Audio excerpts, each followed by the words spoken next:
Life Management Science Labs would like to acknowledge that we live and produce this podcast on the traditional lands of the Wurundjeri people.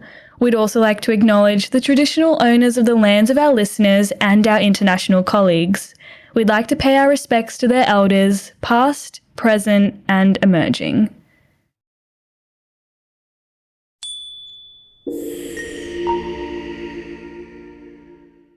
Hello everyone, and welcome to Bouncing Back, the Personal Resilience Science Insights podcast produced by LMSL, the Life Management Science Labs.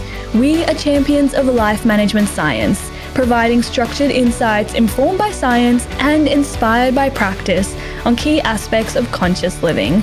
Each week, we bring you scientific and practical insights on each element with the expert knowledge of professionals in the field. I am your host, Joanna. Let's get started. Hey everyone, and welcome back to Bouncing Back, our personal resilience podcast. I'm your host, Joanna, and before we get started today, I'd love to make a special mention that it's International Women's Day. I know when you'll be tuning in, it'll be way after, but just wanted to make a special mention for a really special day. And I hope everyone has had and is having a lovely day today. And on today's topic, we are going to be chatting about perseverance and how we can use it as a key to turning failure into growth.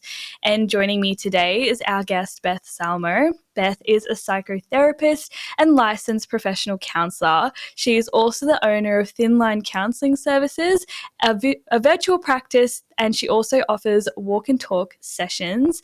And she mainly works with first responders, and we are so lucky to have her join us today. So, hi, Beth. Thank you so much for joining us. Hello. Happy International Women's Day.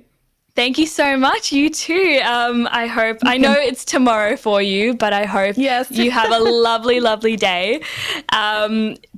Before we get started, would you like to tell us a bit more about what you do and how you got into your line of work? Sure. So like you mentioned, I own my own virtual private practice, psychotherapy private practice. And I work with people from all walks of life. My niche is with people who are first responders or police officers, firefighters, EMS, and then also service-connected individuals and their families. Amazing. And how did you choose this niche, like working with first responders? Yeah, that's a great question. So I actually have had a lot of people in my personal life who worked in these professions where people protect and serve communities. And also, I was a senior in high school when September 11th happened. So a lot of people that I knew were really driven or motivated to help other people. And I've always been a helper since I was little. And so this seemed to make sense to help by being a psychotherapist. Great. Well, thank you so much for sharing a bit of your personal journey there as well with us. Sure. And before we get into our interview, we've got a section called Have You Met Beth? So here we've got some fun little get to know you questions. I don't know if they're fun. I hope they're fun for you. But our first one is, what is your favorite book? Okay, so for fiction, my favorite book is The Awakening by Kate Chopin. I believe she was born in New Orleans, Louisiana, and lived in St. Louis, which is where I'm from, or it might be the other way around. I can't quite remember, but I know she's buried here. And the book is all about being a woman of your own volition, essentially, and just doing you, basically. So there's a lot more to it than that. It is a classic, but that's what I take away from it. Yeah. And do you normally read like fiction or nonfiction, would you say? Yeah, so nonfiction, just simply because of my profession, what I do, all the years of schooling I had to have, and then with the continuing education. So it's mostly nonfiction, but I would love to get back to reading fiction. So yeah, it's definitely a great escape sometimes. Yeah. Great. So my next question for you is there a movie that you've recently enjoyed? Oh, there's several, but recently that I enjoyed, watched The Whale. It's been out for a while, but Brendan Fraser stars in it, and I recently watched it, even though it's been out for a while. Felt a personal connection to the movie and the character. Yeah, it's really moving, and I'm not one who cries at movies, but this one's a tearjerker even for me. So if you ever watch it, make sure you have tissues. Okay, I think I've seen it around, but I feel like it came out like quite a while ago. I think it was about a year ago, I think. Yeah, I definitely don't remember it this year, but that sounds really nice. Yeah. Yeah. Great. So I've got a couple more questions here. My next one is, are you listening to any podcasts at the moment? So I am trying to develop my business a little bit more, my practice. So I have been listening to some other psychotherapists and psychotherapists who, they have their own practice, and some who are more about like the business end of things, less so the actual therapy part. So I've just been kind of listening to that kind of podcast. Yeah, great. I love just listening to podcasts when I'm on the go, like when I'm on the train or like commuting places. I feel like it's the best and the perfect moment to listen to something. Or if like something happens in my life, I'm like, let me go find a podcast that's recorded an episode on this topic. And there's always one out there. Well, I'm also really into true crime. Ooh. So that's and some of the stories I hear in my line of work from actual law enforcement, people in law enforcement, it's just kind of interesting, to listen recreationally to these podcasts and watch those shows, that kind of thing. Yeah, for sure. Have you listened to Red Handed by chance? I have not. I'll have to check that one out. I've been every time someone mentions true crime, I'm just like, Red Handed, you have to listen to it. It's these two women from the UK that host it, and they're so funny and they're so bubbly, and it's a really great podcast. So highly recommend that one.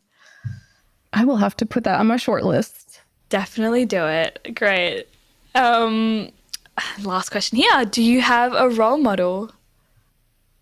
Yes. So he's no longer with us, but my father, who I was very close to, he passed when I was 26.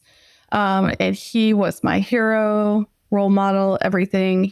I don't think I'll ever quite be at his level of selflessness and just amazingness.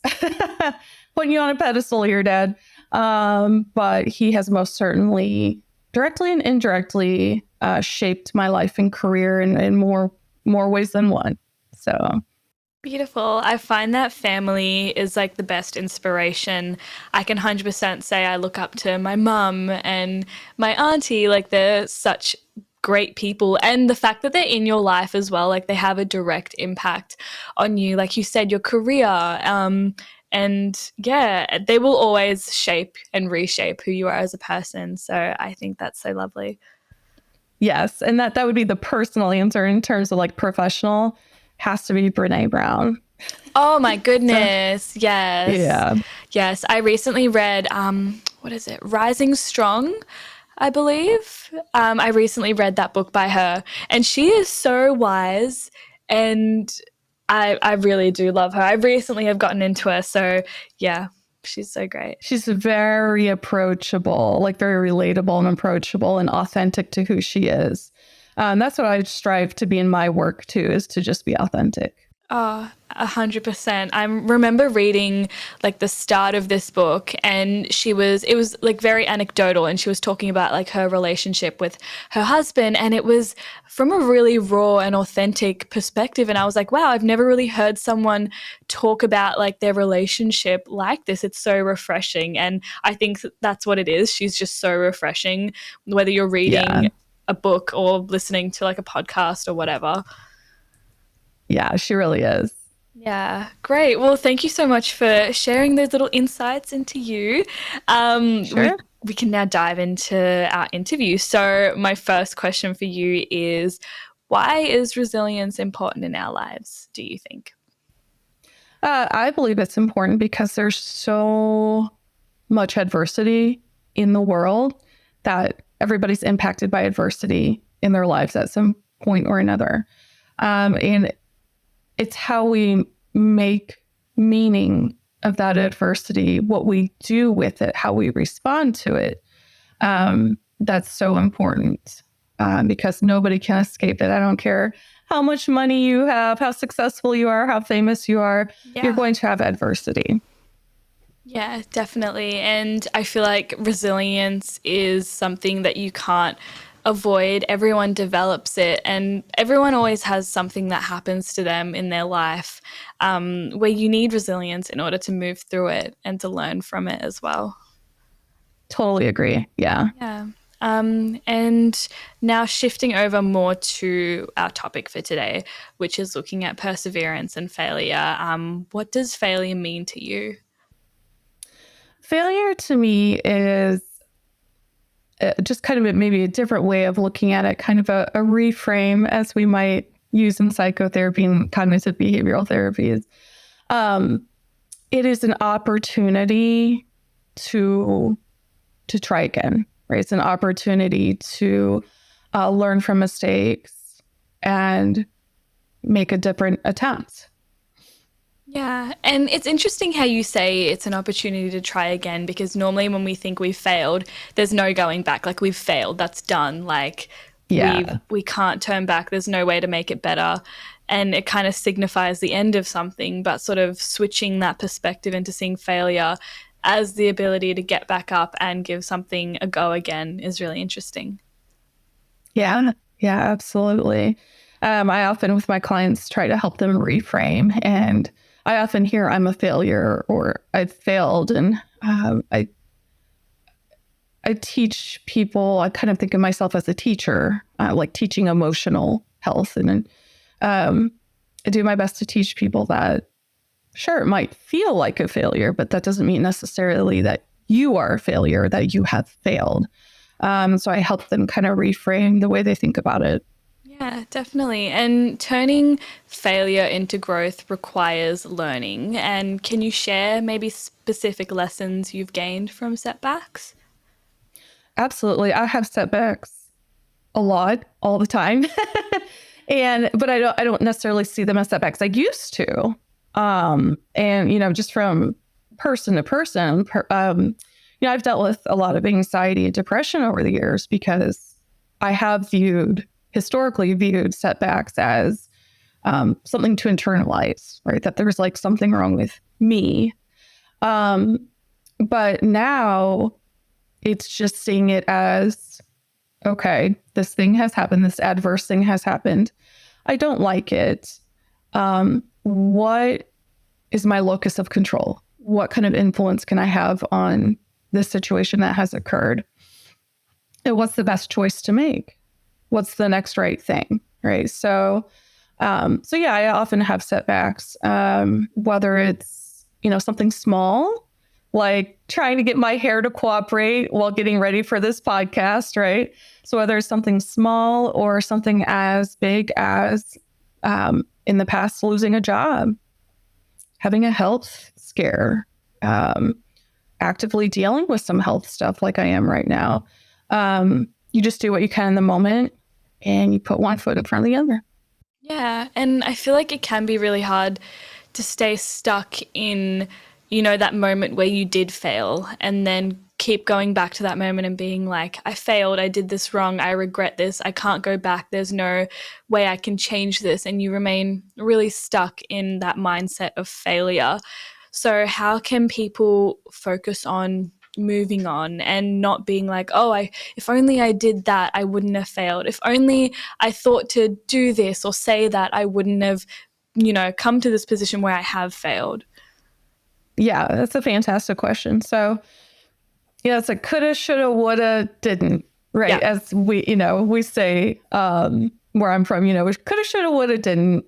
Don't make it your identity, right? Like, it is a behavior. It's a thing you did or didn't do, because there's also the thing that, there's moral injury. So people can do things they later regret, or they cannot do something and then they later regret the not doing the thing. Yeah. Fact of the matter is, we can't go back in time, at least not yet. And so, it's coming to this place of acceptance that this thing happened, or I did this thing, or I didn't do this thing. And I wish I had, or wish I hadn't. And it's a part of your history. It's a part of your story, but it is not you as an individual. Yeah. So accepting that it happened or didn't happen, and then choosing a new way forward. Yeah. And I feel like people get very stuck on what didn't happen, because they're like, okay, I did this, but if only I did this. Because you often develop hindsight and you're like, oh, if only I had the hindsight to know that I could have done this. I should have done that, but I didn't.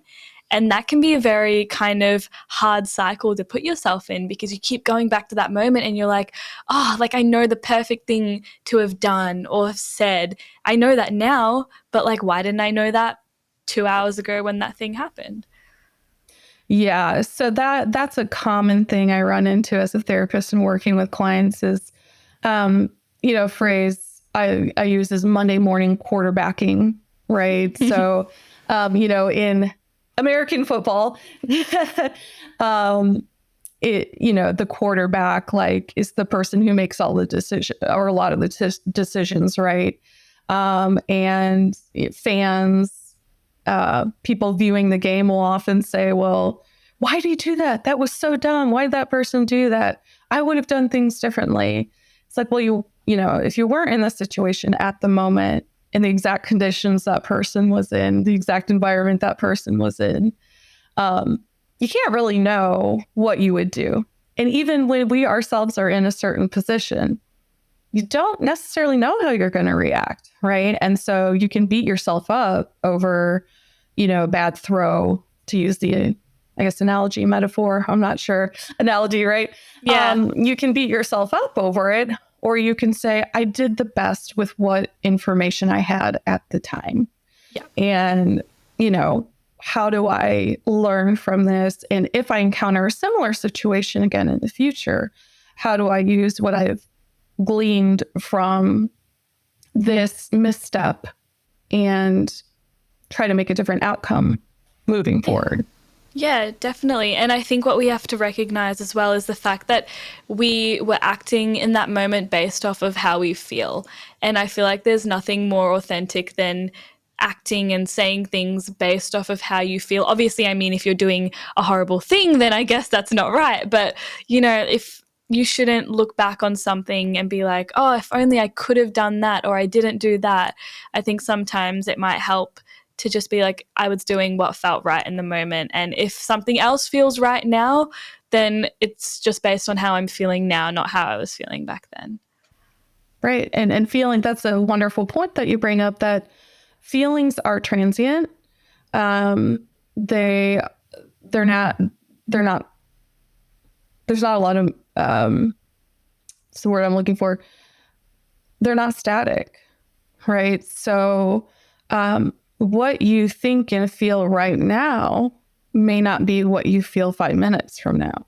Yeah. So it's also developing grace, giving yourself grace that I'm human and I'm feeling this right now, but just because I feel it doesn't make it true.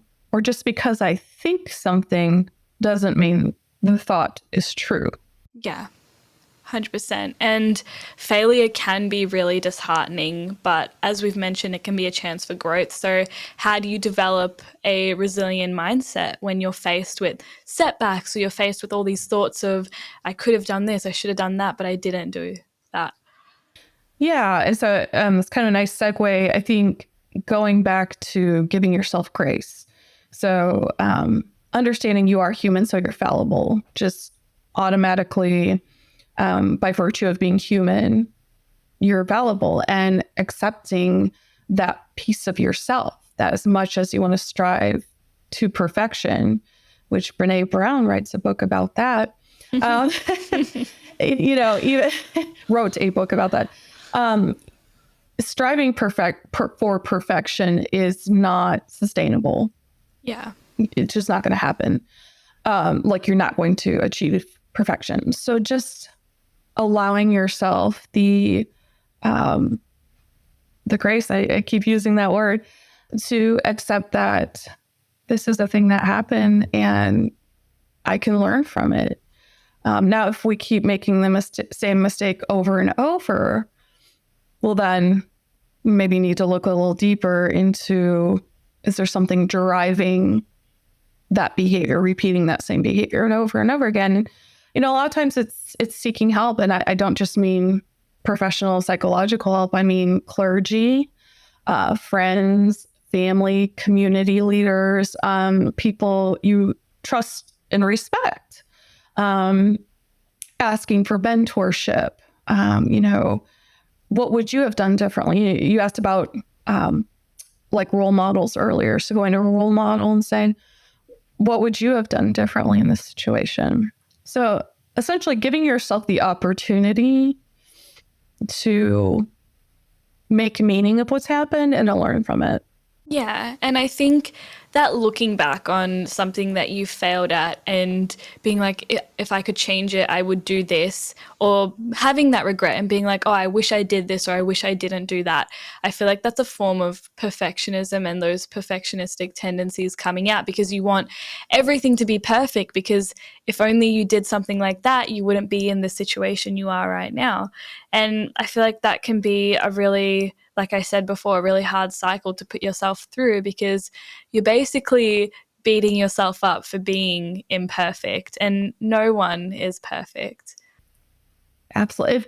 If anyone out there listening or watching knows of a perfect person, not perfect to you, because we all have a perfect person to us, but perfect just inside and out, please introduce me to that person so I can bottle up the recipe. Oh, yeah. Oh, yeah. Introduce that person to me too. Right. Yeah. And so that I can like patent whatever it is. Yeah, like we would need to study that person. I would love to have them on the show and interview them. Like, tell me your secrets. How are you so perfect?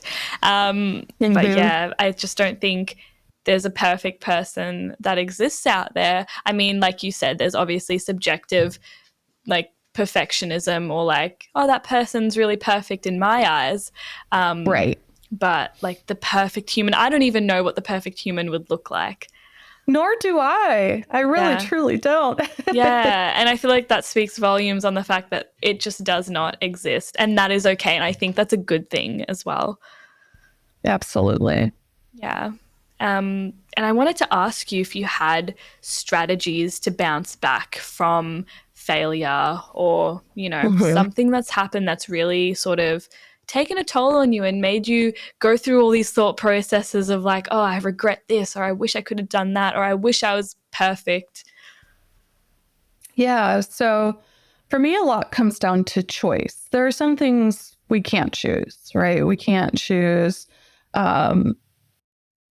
who we were born as, right? We can't choose our skin color or our hair texture or what our voice sounds like, all these, what family we were born into, all these different things. But you can choose what you do when you feel like you're at the bottom. So sounds like you might be wanting a personal example. Do I have that right? Yeah, definitely. Yeah. Okay. Yeah. So I guess I have had a lot of, I guess you could call it career changes in my life. I didn't actually go to college until I was in my 20s, so I didn't go right out of high school. And I was just kind of sick of being like an administrative assistant. I wanted to do something more than that, because it was just kind of boring to me. And, I was afraid to go to school. And I talked to my mom and I was like, Mom, I want to go to school, but I don't know how I'm going to pay for it. And I don't even necessarily know what I would do. But I'm thinking about it. And she said, well, let's say, because you're working full time, let's say it takes you 8 years to get your degree. At the time, I think I was 21, 22. She said, you are going to be 30 in 8 years either way. You can be 30 with a degree or 30 with not a degree. Right. And I felt like up to that point, because I was behind my peers, most of my peers went to college right out of high school. They had that traditional 4-year college experience that we have here. And I didn't think I would have the money to go to school. And I didn't think I was smart enough to go to school, to college. And she's like, well, with worse that could happen, just try it. And so I did. That was the motivation I needed to go in and work full time and go to school part time. So, I was doing 50, 60-hour weeks. Yeah. But it really started it motivated me, but it also just really started making the wheels turn in my brain. It's like, oh man, look at this whole world this whole world we live in and all the things I could do and all the places I could go. And so while I was in all these jobs that didn't really fulfill me, I found I was doing and saying things that were not good for the career I was in. And I would, have talking tos by the leadership in those jobs and stuff. And some I quit, some I was fired from. And I could have sat there unemployed and thought, I'm worthless. I'll never get another job. Who would want to hire me? My personality doesn't fit, I'm not a good fit for anybody. But instead, I just persevered going to school, found I really enjoyed it, found that I was really good at listening to people and helping them with their problems. And decided after I graduated, go straight into grad school and get, my degree and licenses to do psychotherapy. And never thought I would own my own business, but here I am. Yeah. And I guess it's the fact that you'll always look back and be like, wow, I never thought I would be where I am today. But through persevering and having that resilience to keep moving forward, despite, some voice in your head telling you can't do it or you're not supposed to do that, is really just a testament to the power of perseverance. And perseverance is not a one-time effort. It's an ongoing process. So what daily habits do you think people can reinforce to help cultivate resilience and focus on the long term as opposed to being like, okay, I failed, I'm a failure, that's what I'm always going to be? Yeah, I think you mentioning the term daily habits that's the answer in and of itself. It's key. So make your bed in the morning, do your water, your lemon water, your tea, or, whatever you drink that gets you kind of energized. I recommend water with lemon. And, say your positive affirmations, like I am intelligent, I am strong, I am successful, I can be and do what I need to do today and want to do today, even if it's a hard day. And just having a routine in general, especially for folks who are depressed. If you're dealing with clinical depression, if you're dealing with just dysthymia, so it's like kind of just this underlying sadness, right? Or just kind of feel numb sometimes. Get into a routine, some sort of exercise, whether it's taking a walk or whatever you can do within your capabilities. Some diaphragmatic breathing, so some deep breathing, but have a routine and things that you don't deviate from, except if, there's some sort of emergency, right? So you're brushing your teeth, you're doing all these hygiene things, but also just keeping yourself busy. And I don't mean overextending yourself, right? Some people take it to that extreme where there's just no breathing room whatsoever. You're lucky if you get a meal break or to use the restroom. I'm talking, make sure you have productive things, even if it's just wiping down your kitchen table. But also fun. You have to have fun. You have to laugh every day. Yeah. One thing I like to do, is I love watching funny animal videos and kid videos, but especially funny animal videos. just watching cats and dogs do their thing. Like it makes me smile no matter how bad my day has been or how bad I perceive that it has been. Yeah. If I can watch my cats play and see them be silly, it always puts a smile on my face. So if I were to give you a recipe for what to do, what kind of habits, it would be, even if all you can do one day is get out of bed and make the bed, do that.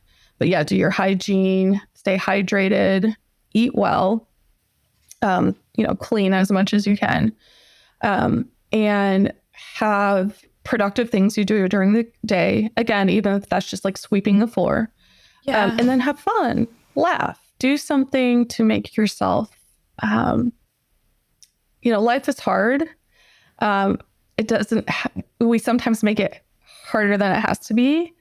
Look to children, right? Children have not yet had the weight of the world on them yet, and they just are authentic to themselves and they have fun. Yeah. Yeah. I feel like also just what you've been saying has reminded me of, people watching. I feel like that can just be so fascinating. I feel like if you want to feel more grounded and if you want to feel even just a bit better, like go to a park, sit down, watch some people. You'll often find that there's lots of young people there and they're just doing their thing and they're having fun and they're just so carefree, and it can really remind you of the beauty of life and the smaller moments where we do take a break from, work or, whatever we're doing that's really serious. And it's always nice to have those moments. Nature walks. So I always have a lot of coping strategies for my clients, like A to Z, literally have a sheet, worksheet that's like A to Z options for coping strategies for stress, anxiety, and all that kind of stuff. Yeah. And a big one that helps me and that I recommend for clients is nature walks, because you get to see the animals interacting with the environment. You get the smells of the environment. You get to feel the wind if there is any, or trees rustling, or, wherever you're living, whatever your environment is, your flora and fauna. I mean, it really is very healing to be in nature. Yeah. And 100%. And it can really remind you that there is another life happening outside of yours. And if you ever want a moment to focus on something else, as opposed to, those thoughts in your head, it can be great to just focus on a different life that's out there. And I feel like it's just really calming as well. That's a wonderful point. Volunteering as well. So sometimes we get so wrapped up into our own lives and what's happening in our lives that we don't think about what's happening around us. And so, volunteering in an animal shelter or with elderly people or people who are struggling with something can really remind you of the beauty that's in life and how that human connection or that animal connection or that environmental connection can be very healing. Yeah, definitely. And I know that failure, involves dealing with a lot of self-doubt. And we've been talking about strategies we can use as well. But how do you manage overcoming these negative thoughts? Yeah. So there's a term I was introduced to in grad school called self-efficacy, which goes along with self-doubt. And then also you may have, listeners may have heard the term imposter syndrome. And I can tell you, as a healthcare professional and a lot of healthcare professionals I've worked with, there is a lot of self-doubt.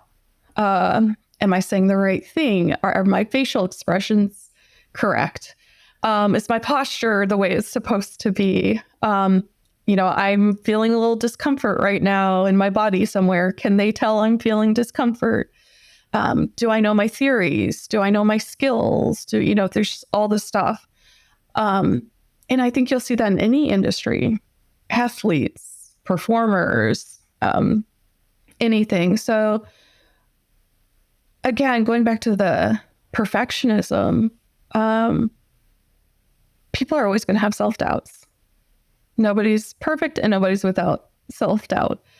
At those times, when you're really having imposter syndrome or just wondering if you're capable of doing the thing that you are wanting or trying to do, remind yourself of what you're doing well, what's going right, what have you done well in the past, what are you currently doing well.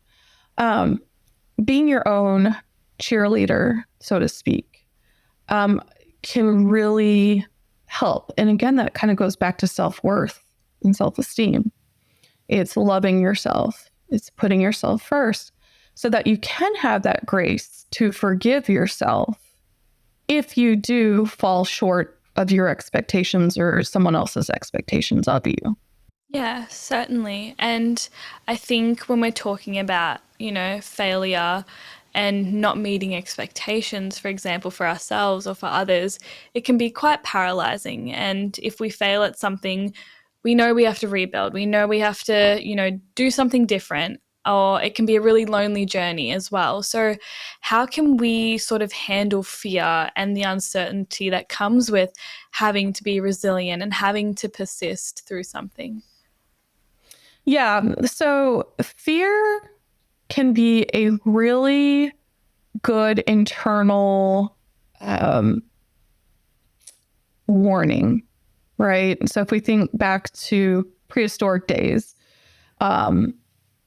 fear legitimately could help you live, right? If there was a storm coming or there was a predator nearby, something like that, fear was helpful to humans to literally save their lives, potentially. But now we're so far in the future and there's so many advancements with science and technology and all these different things. That part of our brain where fear lives can sometimes get tripped when there aren't dire circumstances potentially, right? And it can get confusing. Yeah. The rational part of our brain can kind of default to that more, call it like a reptilian brain that is purely runs on those instincts, right?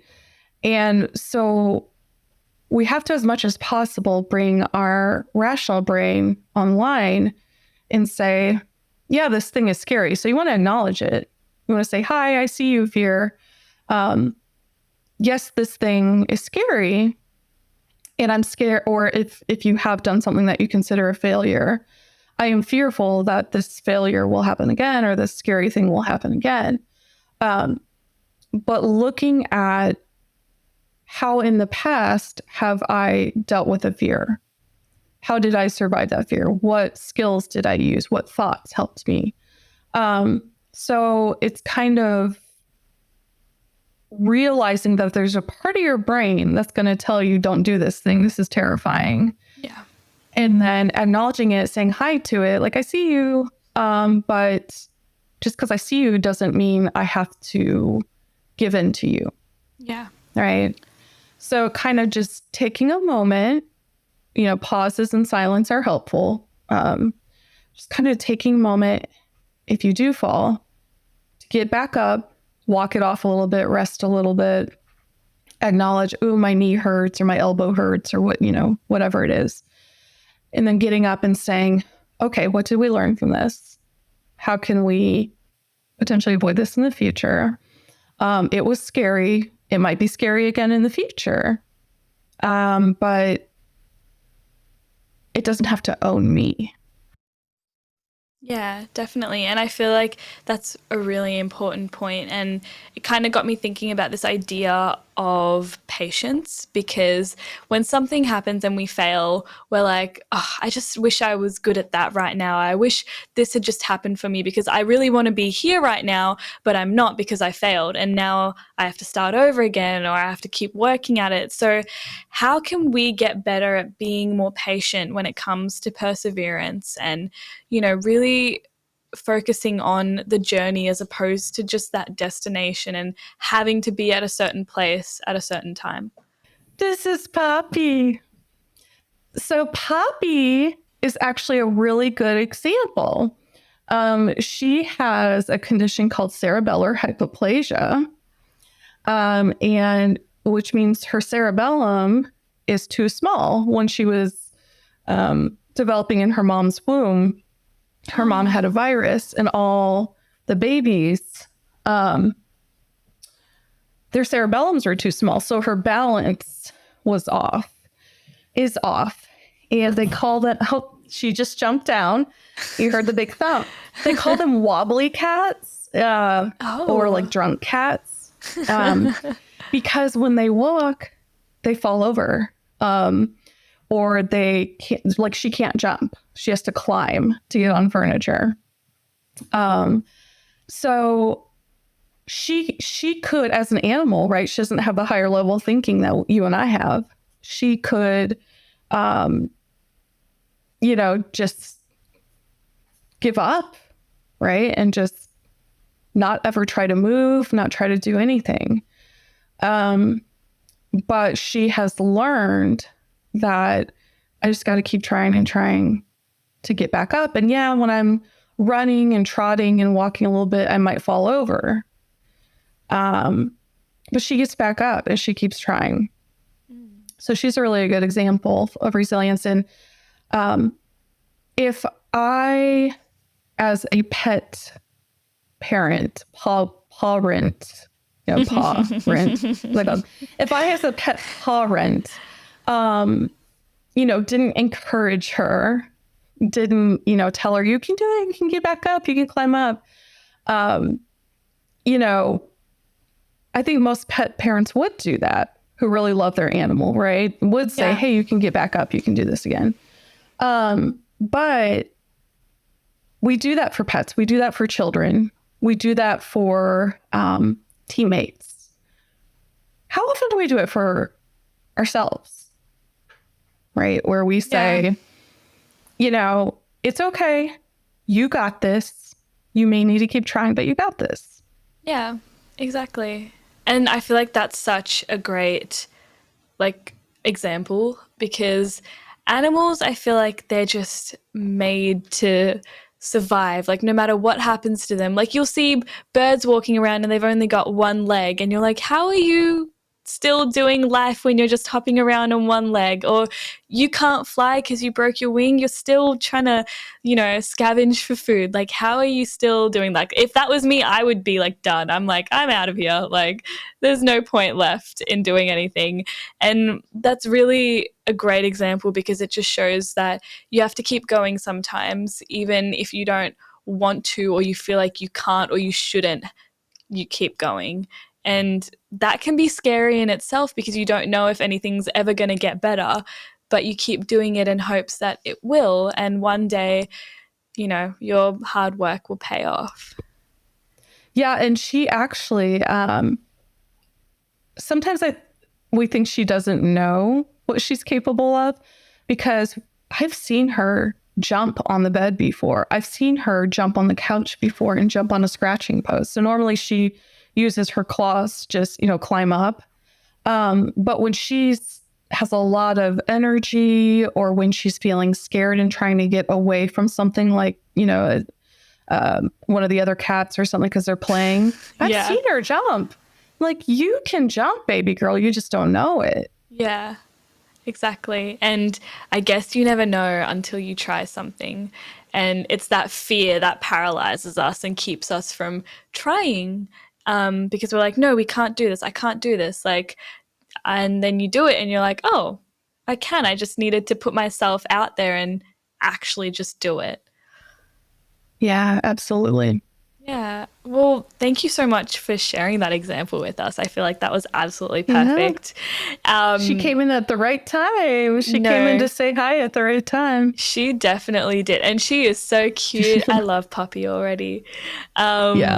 Amazing. So I think we can get into our practices and habits section now. I was just wondering if you had a practice you would recommend to help maintain perseverance. So something's happened, something set us back.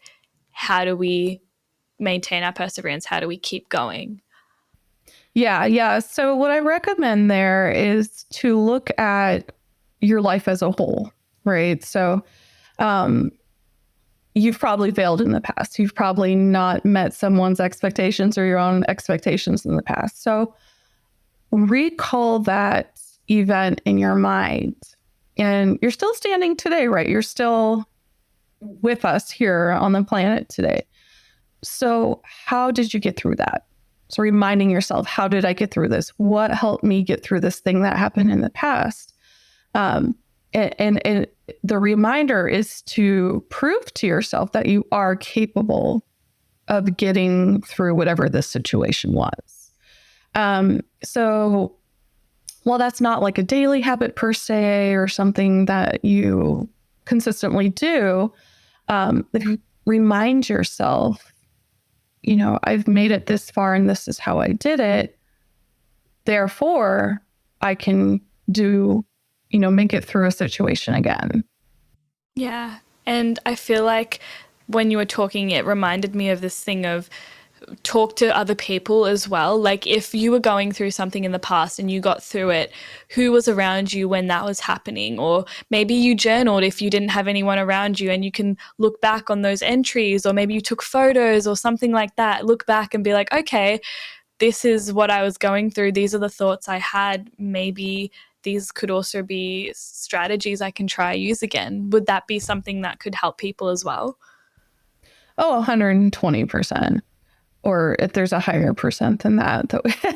Yeah, I mean, absolutely. Community is so important. So who's in your inner circle? How do they support you? If there are people in your life who are not your cheerleader, who are not available or open to helping you, is there a way you can move on from that relationship and cultivate a circle of people who are able to help you with those types of questions and with those types of reflections? It's, I think, easy for humans to think we are we're an island unto ourselves. At least in my culture, in Western culture, it is easy. We're all about independence and, you can only rely on yourself and that kind of thing. But remember, you do have community around you. And that's why, I mentioned earlier, like, elders, clergy, mentors. Make sure you use your circle. And I don't mean use in a manipulative kind of way, but in a congenial kind of way. Yeah, definitely. And it kind of just made me think about how you have to evaluate, like you said, those relationships around you. Like, are you asking for help from the wrong people? Are you asking these like thought-provoking questions and questions of introspection like from the wrong people that aren't going to help you? So how do you tighten that circle, like you said as well, and surround yourself with people you can go to any one of these people and they will want to help you. They won't push you away. They want to be there for you. And I feel like that's really helpful because you can always go to the wrong person and ask them for advice and help, and they probably will set you back even further, and it'll be harder to persevere when you've got people working against you. Absolutely. And just to kind of add to that is ask yourself, does this individual add to my life and add to my success or potential success as a human being? Or do they subtract from it? Are they putting more energy into building me up or to tearing me down?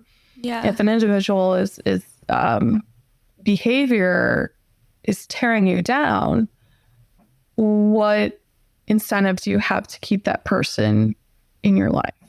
Exactly. And I feel like what can keep people in those friendships, relationships, whatever it is the fact that, oh, we've been friends for a decade, or we've been together for so many years. I can't just let go of this because like it would be a waste. But if something's no longer serving you and your higher purpose, like you don't have to stick around for it anymore. Absolutely. You are allowed to say no. Yeah. And to say it emphatically. Yeah. And might there be consequences to that choice? Yeah, absolutely. Yeah. But if you can't love yourself and take care of yourself, how can you be there for other people? Exactly. And you know what? If you lose that friendship and if you're still meant to be friends with them, you know, things will work out in the end. Everything always works out how it's supposed to. But I feel like instead of thinking about the past or the future, you got to think about, like you said, taking care of yourself and learning how to be there for yourself first. Yeah, in the present moment, you know, as you astutely pointed out, you know, not the past, not the future. That's where a lot of fear and anxiety, you know, anxiety is fear of the future, right? So if we're really mired in the past or we're hyper focused on the future, that fear can eat you alive, right? So it's that mindfulness of in the present moment, what can I do in whatever situation I'm dealing with? Yeah, exactly. And it can be so liberating to actually put yourself first and be like, I need to work on myself, as opposed to being like, oh, I got to preserve this thing to make sure that it's okay in the future, and like thinking about everything but yourself. Yeah. And so again, as with anything in life, I often say it's about balance. So we don't want to be so, you know, into ourselves that we become, you know, like impotent to everything happening around us, and struggles of other people and support needed for other people. But at the same time, so selfless in giving of ourselves to others that we lose our own identity in the process. So it's much like most other things in life, it's balance is really important. Yeah, 100%. And I'm so glad we segued into this little like micro topic here. I feel like it's so relevant to perseverance and getting through like difficult times as well. So thank you so much for talking with me about this. It now brings us to our last little section for today, which is our open mic. So I'd love to hand it over to you. You can talk about anything that you would like to. Sure. Well, first of all, thank you again so much for having me here today. I think I might have been feeling a little nervous and didn't mention that at the beginning of our interview. But thank you so much for having me here. And I'm so excited to have people all over the world, you know, kind of interact with this topic. So yeah, I guess I could just, you know, Poppy, my Maine Coon cat, she made an appearance. So I guess we could just talk for a minute about cats. Who's up for that? Who loves cats? Yeah, cats are amazing, right? Everyone loves cats. Yeah. So do you have any experience with cats? Do you have any cats? No, I have a dog. My mum is not the biggest fan of cats, so I've never been able to convince her on that. So I've had a little dog for the past 8 years now. So that's all my experience. But talk to me about your cats. I know we met Puppy, but I know you've got 2 other cats as well.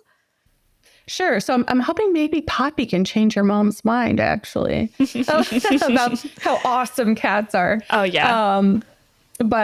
So I have, the oldest is Clover, and she is like part ragdoll, part Maine Coon. She's really cute. She's 16, which in cat years, that's pretty old. And she pretty much sleeps all day, but she's very sweet. She's very much a lap cat and, you know, just very affectionate. Yeah, she's the type of cat that, like, if someone is ill, like, you know, sick, physically ill, you know, injury, or is struggling mentally, like, she's a perfect, like, therapy cat, right? She'll just sit there and purr, sit on your chest and purr next to you. She's really sweet. But she's tiny. She's really tiny for a cat. She's like 6.5 pounds. And for a full grown cat, that's pretty small. Yeah. And then Poppy's the middle. Poppy's 5.5. She's the one with cerebellar hypoplasia. And she's a pretty anxious cat. She really is. And I attribute that to her, you know, she's differently abled, right? And like, she doesn't like being picked up and held because she's afraid that my assumption anyway is that she's afraid she'll fall. And so she's a little more standoffish, but very sweet, very funny, very fun to play with. Yeah. So she's kind of like comic relief. And then my youngest, he's almost 3 on Earth Day, April 20th. April 22nd. He is turning 3. He's a white Himalayan. He's actually like a flame point, cream point Himalayan. He's very fluffy and he's very big, and he has the most beautiful blue eyes, a little pink nose, pink ears, pink paws and toe beans. Oh my goodness. And yeah, Poppy treats him, even though they're totally separate, lineage and all that. Poppy acts like his mom since he was a baby, and she takes care of him, will groom him, and they play and fight together. And it's, if you get a cat, get more than one, because they have to have someone to interact with, right? They're pretty social animals, actually. They have someone to interact with. And I'll say, the hard times that I've had in my house, we've had in my household throughout the years, they're very healing. Animals, especially my 4-legged furry friends, have been very healing for some of my clients, for me, for people I know. Just taking care of another being, another sentient being, another creature or human, can really do wonders for your mental health. So that is so beautiful. And I love the word toe beans. I feel like that is the cutest little phrase ever. I love it. But yeah, that sounds so adorable. And I love how healing animals are. And I feel like some animals have just this like sense for when you're upset or when you need them around, and they will just approach you and they'll be like, "Hi, I'm here.